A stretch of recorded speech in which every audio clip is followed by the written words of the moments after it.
I think मेरा ध्यान रहेगा मेटल स्पेस से नेशनल एल्यूमिनियम पर 22180 के आसपास ट्रेड करते हैं। 220 का शॉट लगे, ₹1.80 का। First target 225, 230, second target possible national aluminium. Okay, NALCO Gavaskar की पिक हो गई। अब चलते हैं हम सचिन के पास। Sachin, good morning. सचिन, आपकी trade? Good morning Anuj ji, मुझे लग रहा है यहाँ पर टीसीएस में मुझे लग रहा है एक अच्छी चाल है। And previous day swing high को इसने निकाल दिया है अपने short term averages 20 day exponential moving average को भी ये चैलेंज कर रहा है। तो जिस तरीके से स्ट्रक्चर है, मुझे लग रहा है 2988 के स्टॉप लॉस के साथ यहाँ पर लॉन्ग पोजीशंस चेज करने चाहिए। Target on the upside initially हो सकता है 3075 का, सेकंड टारगेट होगा अराउंड 3120 का। खरीदारी करने की सलाह होगी टीसीएस के फ्यूचर्स में। टीसीएस में आईटी का उल्लेख कर रहा था, टीसीएस टॉप गेनर की लिस्ट में शुमार हो गया। निफ्टी आईटी 0.25% पे बातचीत की थी मैंने, अब 1.25% ऊपर। मैं बात करूंगा अनुज से इस पर कुछ देर में, लेकिन पहले ट्रेड्स को कलेक्ट कर लेते हैं। मानस, आप क्या पिक करेंगे?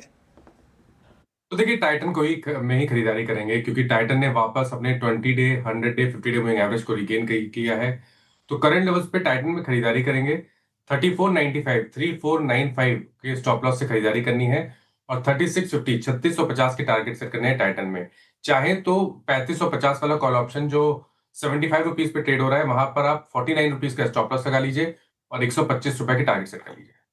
ओके, टाइटन मानस जी के पे एक शानदार रैली इस पर्टिकुलर काउंटर में। ब्रोकरेजेस भी काफ़ी बुलिश 15% का अपसाइड दिख रहे हैं, तो यहाँ पर खरीदारी की राय। प्रशांत जी, गुड मॉर्निंग, बताइए आपका ट्रेड। जी गुड मॉर्निंग श्रेया, मैं इन्फोसिस के साथ जाना चाहूंगा। एक first attempt lower higher bottom की तरफ बन रहा है। मैं यहाँ से थोड़ा प्रीएम्प्ट करके करीबन 1480-85 के बीच ट्रेड कर रहा है। स्टॉप लॉस रेकमेंड करूंगा 1465, 1465 स्पॉट लेवल।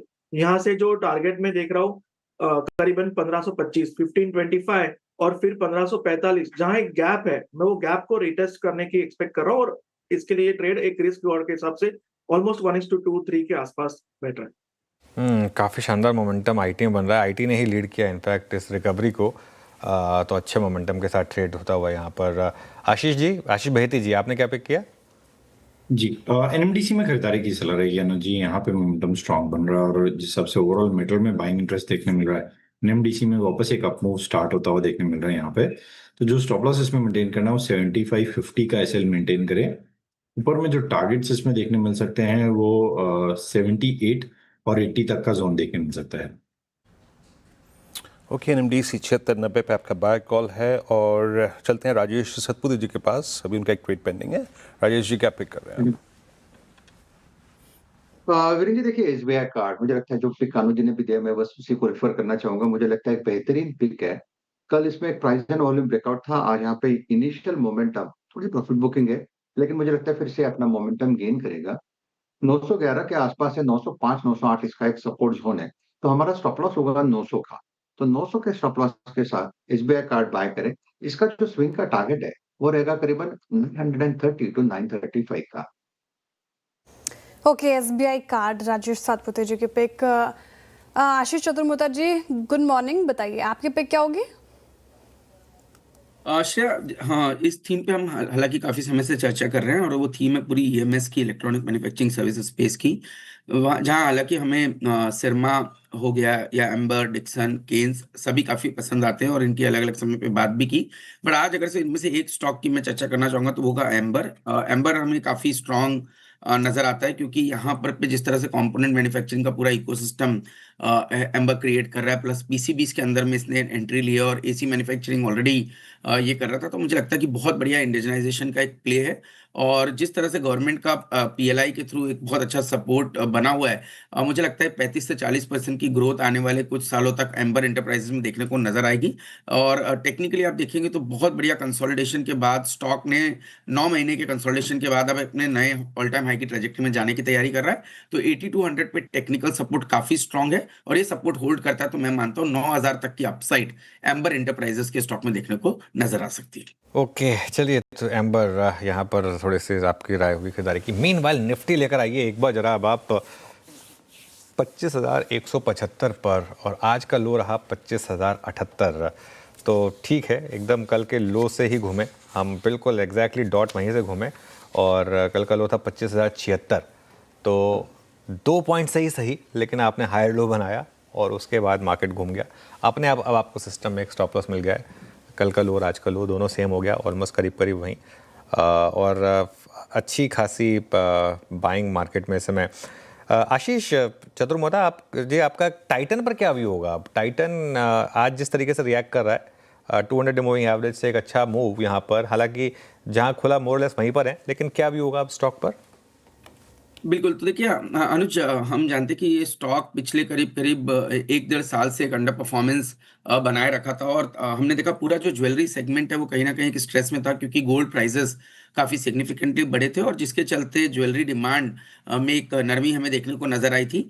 अब क्योंकि गोल्ड प्राइसेस ऑलरेडी आसमान को छू रहे हैं और लोगों में एक डर है कि करेंट लेवल्स पे क्या गोल्ड के अंदर में बाइंग करनी चाहिए, तो उसके चलते आप देख रहे हैं कि जो ज्वेलरी की जो डिमांड है वो थोड़ी सबड्यूड है। बट जिस तरह से स्टोर एडिशंस टाइटन कंटिन्यूसली कर रहा है, प्लस जिस तरह से दूसरे जो उन्होंने बिजनेसेस शुरू किए जहां पर पे थोड़ी सी फैशन ज्वेलरी के अंदर में भी एंट्री ली है उन कंपनीज के थ्रू, तो हमें लगता है कि वहां पर पे एक सेल्स ग्रोथ, जो सेमी स्टोर सेल्स ग्रोथ है वो काफी स्ट्रांग होती हुई नजर आएगी, और जिसका बेनिफिट इवेंचुअली टाइटन जैसे प्लेयर को देखने को नजर आएगा। और आप देखिए पिछले 6 महीने से एटलीस्ट गिरना भी बंद हो चुका था, तो कहीं ना कहीं 3200-3300 पे कंटिन्यूसली सपोर्ट आ रहे थे, और आज पहला दिन है जब एक प्राइस वॉल्यूम एक्शन आया है, तो मुझे लगता है ये कंटिन्यू रहना चाहिए, और 3750-3800 तक की ट्रैजेक्टरी मुझे लगता है टाइटन के स्टॉक में देखने को नजर भी आ सकती है।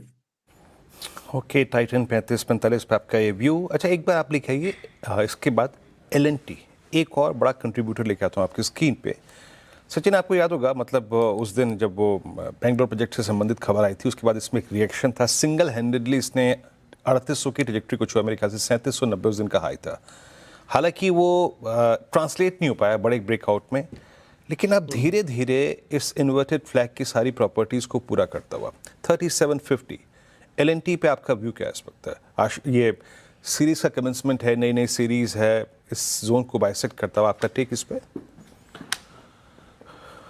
वीरू जी, मुझे लग रहा है थोड़े से बड़े टारगेट्स के लिए यहाँ पर पोजीशन बनानी चाहिए, बिकॉज अगर हम इसका डेटा देखें पिछले जून से लगातार 3850 के आसपास इससे रेजिस्टेंस ही मिला है, एंड हाल फिलहाल में भी अच्छे खासे स्विंग्स बने थे 3800 के आसपास के, बट वो सस्टेन नहीं हो पाए।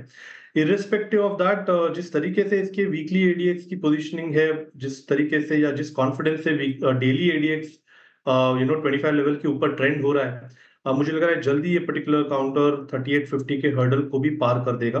तो मुझे लग रहा है यहाँ पर bias clearly on the bullish side ही रहेगा। मोमेंटम के लिहाज से बड़ा स्पर्ट मुझे लग रहा है 3850 के ब्रेकआउट के बाद काफी एविडेंट होगा, बट फिलहाल भी जिस तरीके से डेटा है यहाँ पर 3720 के स्टॉप लॉस के साथ लॉन्ग पोजीशंस रिटेन करने की ही सलाह होगी।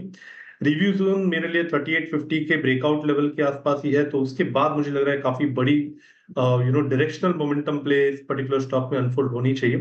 तो यहाँ पर बायस पॉजिटिव है, 3720 के स्टॉप लॉस के साथ बने रहे 3850 के टारगेट के लिए।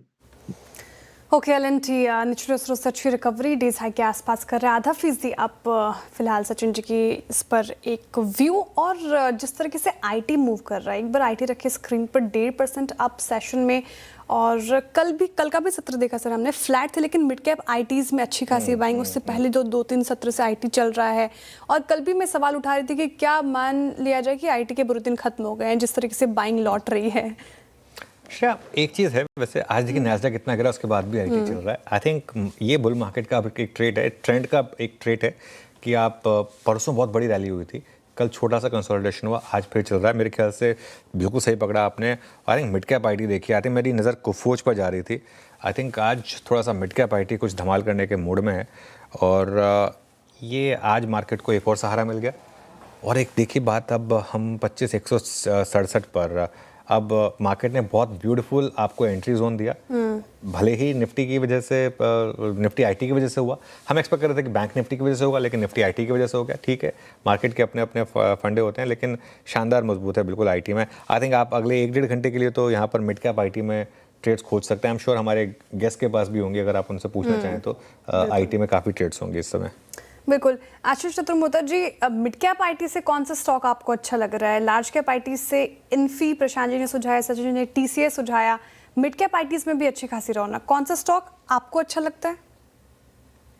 जी, तो देखिए यहाँ पर तो डेफ़िनेटली मुझे लगता है कोफोर्ज के साथ और परसिस्टेंट के साथ जाना चाहिए, पर अगर से मैं इसमें भी कोफोर्ज को देखूँ तो मुझे लगता है उसमें काफ़ी अच्छी स्ट्रेंथ हमें देखने को नज़र आ रही है। 200 डे को डिसाइसिवली इसने ब्रेकआउट किया है और कहीं न कहीं इनकी जो कांस्टेंट करेंसी की ग्रोथ थी वो कंपैरेटिवली बेटर थी बाकी लार्ज प्लेयर्स के सामने। प्लस इनकी जो बहुत ज़्यादा डिपेंडेंस यूएस पे नहीं है, तो वो एक बहुत बड़ा कारण होगा इसकी री-रेटिंग के लिए भी।